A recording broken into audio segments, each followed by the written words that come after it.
2 minutes pour comprendre, aujourd'hui, la sécheresse vaginale. Alors, je suis avec le docteur Patrick Papazian, vous êtes sexologue hospitalier et vous êtes aussi auteur de Chouchouter votre vagin. Ça tombe bien puisqu'on parle de la sécheresse vaginale. D'abord, qu'est-ce que c'est la sécheresse vaginale ?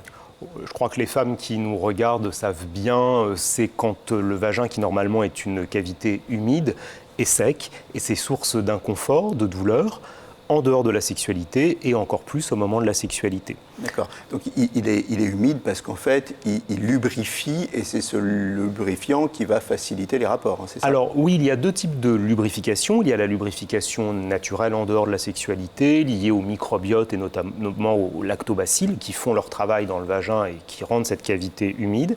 Et puis au moment de la sexualité, il y a une espèce de surplus de lubrification grâce au transsudat au niveau de la muqueuse vaginale. Voilà, qui est suscité par le désir. C'est ça. C'est ça. Donc, ou pas, et quand c'est ou pas, qu'est-ce qu'on fait ? Alors, on consulte parce que déjà, on s'assure qu'il n'y ait pas une infection, mycose, vaginite ou autre chose derrière. Et puis, il y a tout un tas de solutions, que ce soit sous forme de gel, de crème, d'ovule, à base d'hormones ou sans hormones, en fonction de sa situation et de son âge.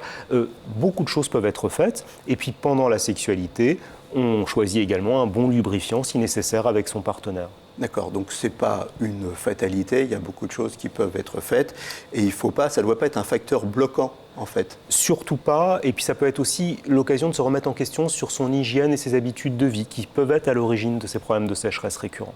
D'accord. Sur l'hygiène, il faut bien être précis, on fait pas rentrer des produits dans le vagin, c'est pas bon. Hein. Le vagin est une mécanique extraordinaire, auto-nettoyante, il ne faut pas toucher l'intérieur ou le moins possible, sinon on dérègle ça. C'est un peu comme un iPhone.